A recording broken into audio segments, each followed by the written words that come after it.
Hi everyone. So in this video, we are going to talk or discuss on how attackers break into systems, okay?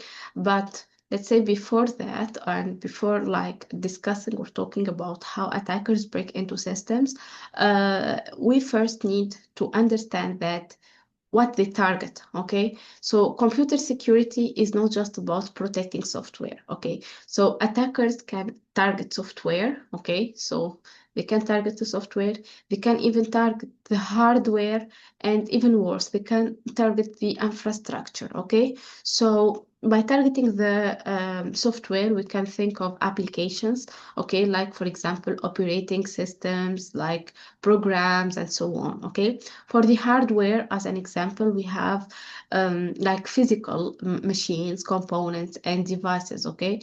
And about concerning the infrastructure, so it's like examples include servers or network and data centers and so on, okay? So all these components mainly work together, and a weakness in any of them like can compromise the entire, I would say, system, okay? So now we understand what can be attacked. The next question is how? How do attackers actually compromise computer security? Okay, so we're going to answer to this question now.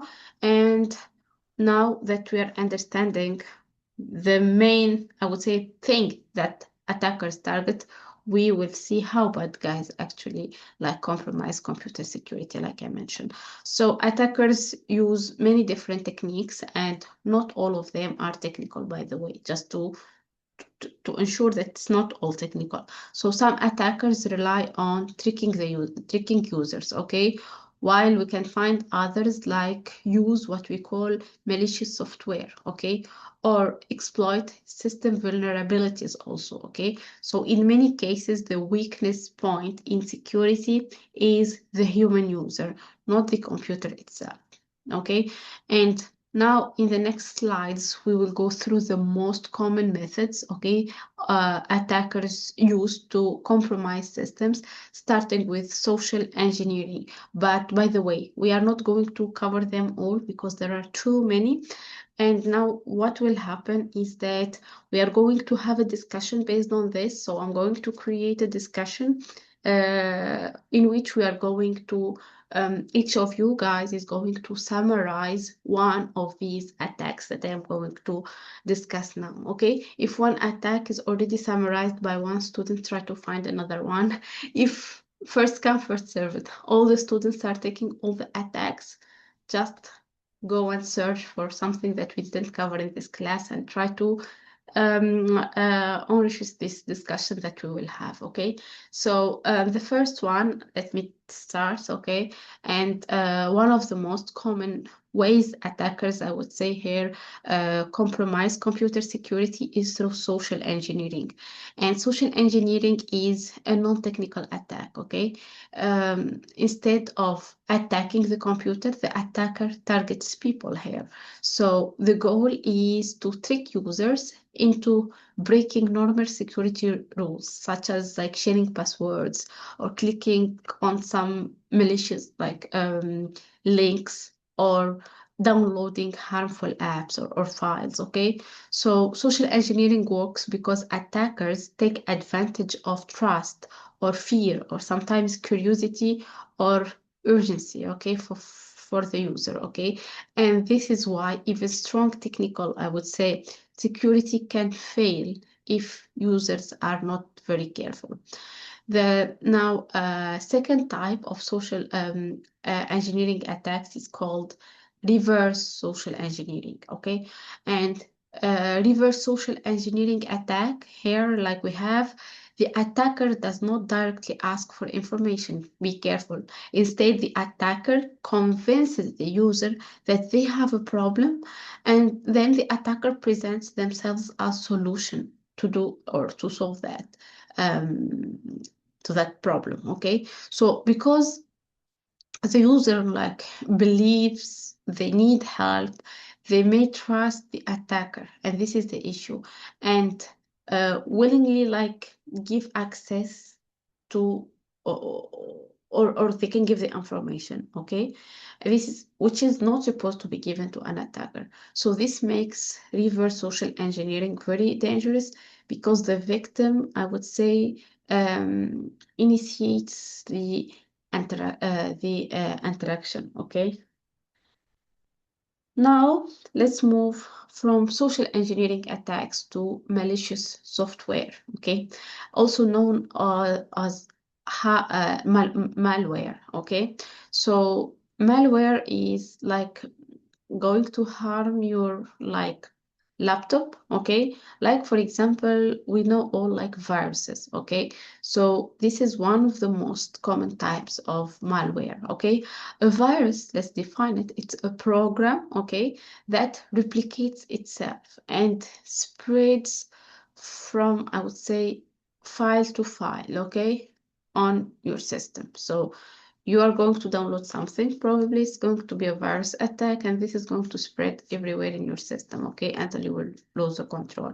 So it usually attaches itself to legitimate file or programs. While downloading, it's not going to tell you clearly how you're going to download the virus. You're going to download something, and then you'll discover that there is a virus. So when the infected file is opened, the virus is going to spread, as I mentioned, and even can damage other files or corrupt data or affect system performance, okay? Next, we have worm. And now let's take a look on this like different, I would say, type from virus.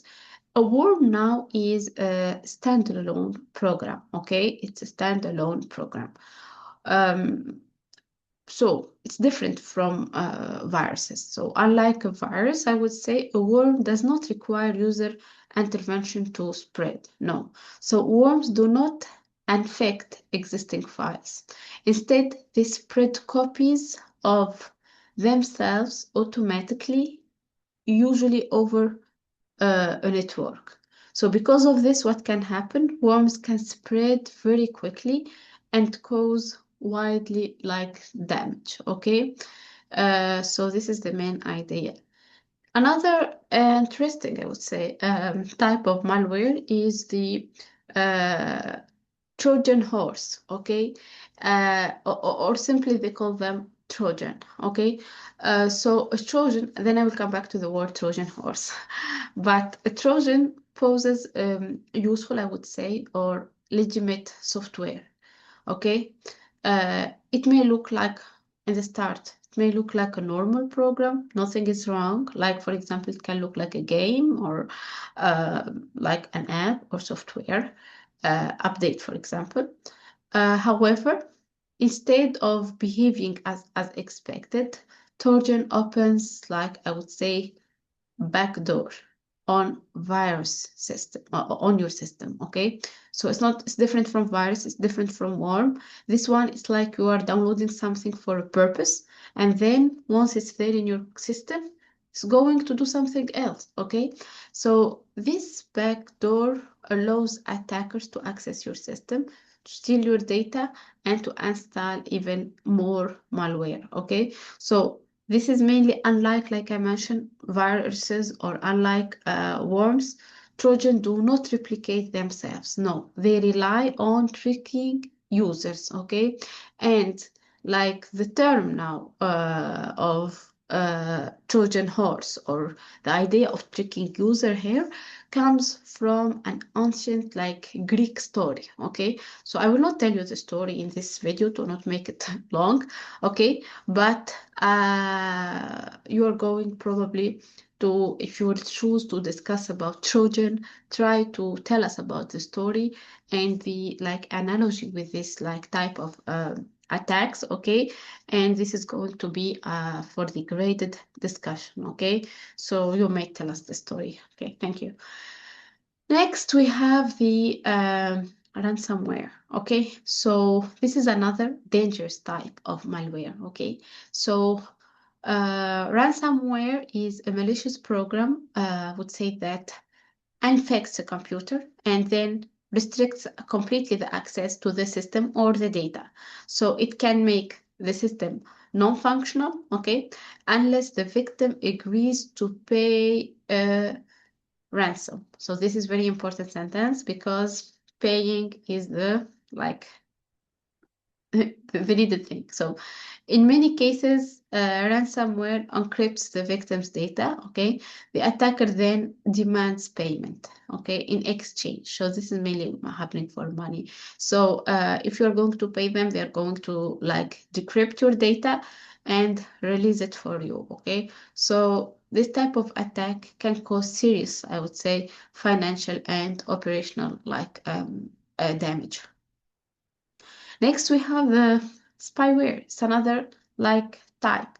Spyware is a class of malicious programs that secretly collects personal information from a user.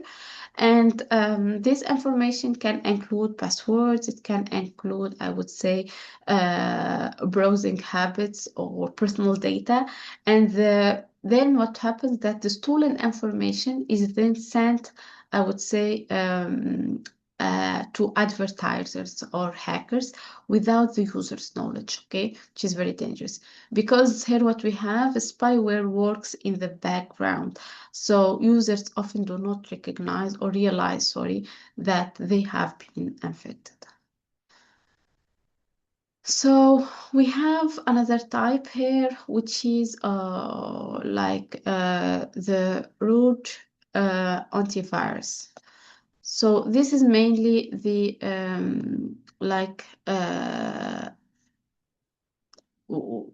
idea here is that it's also have called scareware, so a fake program that uh, disguises itself as a genuine software but performs malicious activities in user's machine. So, which means like this is the idea here is that the antivirus is a fake security program that pretends to be legitimate software, okay? And it often shows false warnings, for example, or like claiming that your system is infected, right? So the goal here is to scare, I would say, users into installing software or paying until, like, for example, installing software or paying money. So instead of protecting the system, this program performs malicious, I would say, activities on users' machine, okay? Next, now we have this rootkit. Okay, it's another type of malicious software again. So a rootkit is a program or a collection of programs that by itself may be directly harmful. So its like main purpose is to hide, I would say, another malware, such as like virus or spyware from like antivirus software. So for rootkits here, it mainly allows attackers to maintain unauthorized access to system while like remaining, let me say, undetected. Okay, so because they are difficult to detect, rootkits can be very dangerous.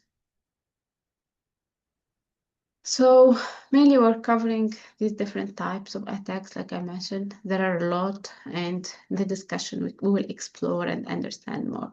So now that we have like seen the different types of attacks and malware, and so I'm announcing about the discussion that I will post as an assignment, let's talk about how we protect our systems. So these are the top computer security action everyone should follow, okay? So first, patch your system regularly, which means updates fix known security vulnerabilities. Okay, so second, I would say install security software, like for example the antiviruses or anti-malware tools, which are very important to protect your system or machine. Third, now we have always choose strong passwords and avoid like reusing the same password everywhere. Okay, so in case someone is getting access to your password, at least he's accessing only one account, not all your accounts. So make sure, I would say, to back up your data so you don't lose very important information. Control who has access. It's very important. Control who to whom you are going to give access to your machine or to your accounts. Use email and internet safely. So don't click on like suspicious links or attachments and so on. Protect sensitive data, especially personal data, financial information, and so on. Okay. Make sure that you use desktop like firewall and secure connections, especially on public like networks. Most, I would say, security problems can be reduced by following like these basic habits from users. Okay, so make sure that you think of these habits. And okay, so now in this slide, just giving you an example of security software, like for example, Quick Heal like helps protect computers. Here we have many types. It provides safe like let me say banking, which helps user online secure their financial transactions online. Okay, so the core protection feature detects and blocks common malware. Advanced DNA scan mainly helps and identify new and unknown threats. Firewall monitors network traffic in this case and blocks unauthorized access. When we talk about browser sandbox, it isolates risky browsing activity to protect the system. Web and email security here help block malicious websites, links, and email attachments. Okay. Finally, we have a vulnerability scanner checks the system for security weakness. Okay. And together, like these different features help protect the confidentiality, integrity, and availability that we started discussing in this class. Okay. So now with that, so this brings us, I would say, to the end of this video or today's discussion on computer security threats and protection. Okay, so we looked into common or different types of attacks and different types of malware here. Sorry, attacks were in the first video, and the basic action that we can take to protect our systems. Understanding these concepts mainly is essential for using technology safely and responsibly, which is very important. So thank you so much for your attention. And so I will see you in the next lecture.